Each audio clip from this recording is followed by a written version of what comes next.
Sir जैसे आपने sir Krishna और राधा की बात की, तो सर वो एक बड़ा डिवाइन प्रेम था। मतलब भले दोनों की शादी नहीं हुई, पर दोनों मतलब प्रेम मतलब एक दूसरे के हृदय में रहते थे दोनों। पर हाँ सर जी। आज के समाज में आज के लोग मतलब अगर मैं देखूं, कई सारे ऐसे लोग मुझे मिलते हैं जो कृष्ण को मतलब गलत शब्द कहते हैं, अशब्द प्रयोग करते हैं उनके बारे में कुछ गलत शब्द बोलते हैं कि राधा के साथ उन्होंने शादी नहीं की, उनको छोड़ दिया। आपका सवाल समझ गया।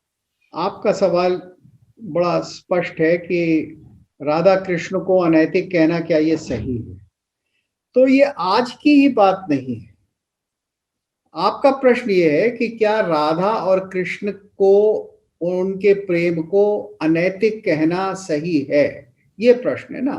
अब मैं इसका उत्तर देता हूं। ये प्रश्न आज ही नहीं उठ रहा है। श्रीमद् भागवत में ही प्रश्न, जहां रास और महारास का विवरण है, जहां इस दिव्य प्रेम की पूरी चर्चा है, वही ये प्रश्न उठाया गया है। जिन्होंने श्रीमद् भागवत की रचना की है वही ये प्रश्न उठा रहे हैं।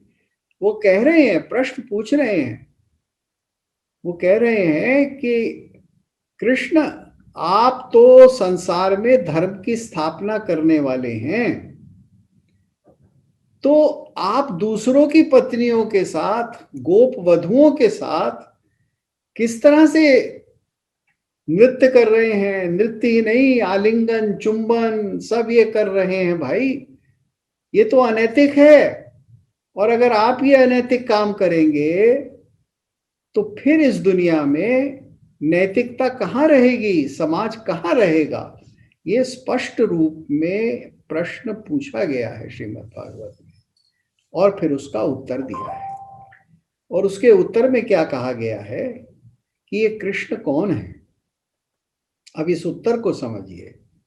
ये कृष्ण तो पहले से ही हर जगह विराजमान हैं। ये कृष्ण गोपियों के पति रूप में भी हैं। ये कृष्ण सारी संस्कृति, सारे संसार को धारण करते हैं। ये कृष्ण वो हैं जो सब में पूरी तरह से हैं, केवल इन गोप वधुओं में ही नहीं हैं। तो ये तो सबके साथ निरंतर जुड़े हुए हैं। और ये जितनी गोपिकाएं हैं और जितने भी लोग हैं, संसार के जितने जीव जंतु हैं, वो सब कृष्ण के भीतर हैं। तो ये उन्होंने कहा कि कृष्ण को आप समझिए कि कृष्ण कौन है। तो जब आपको ये उत्तर मिलता है कि ये जो प्रेम है, ये जीव का जो प्रेम है कृष्ण के साथ, ये वास्तव में प्रेम हर सांसारिक जीव जंतु प्राणी का, जो इस संसार को बनाने वाला है उसके प्रति है। और उस बनाने वाले का प्रेम अपनी अपनी बनाई हुई अपनी उत्पत्ति के प्रति है, जो उसने बनाया है। तो हम इसको जब समझेंगे, यही है वो। और इसलिए इसमें नैतिक और अनैतिक का प्रश्न नहीं उठता, क्योंकि वो तो निरंतर वैसे ही विराजमान है। मैं पति हूं अपनी पत्नी का, लेकिन मैं हर जगह तो विराजमान नहीं हूं। मैं पूरे संसार के भीतर तो नहीं हूं। मैं तो हर पशु पक्षी के हृदय में विराजमान नहीं हूं।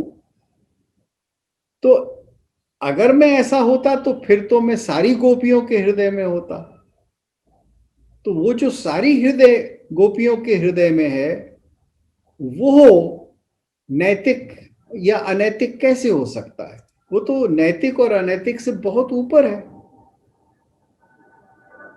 जो मैंने आपको 4 श्रेणियां बताई थी श्रृंगार की, शारीरिक श्रेणी, और फिर विवाह की सामाजिक श्रेणी, और फिर रस और काव्य की श्रेणी, और उसके बाद दिव्य श्रेणी।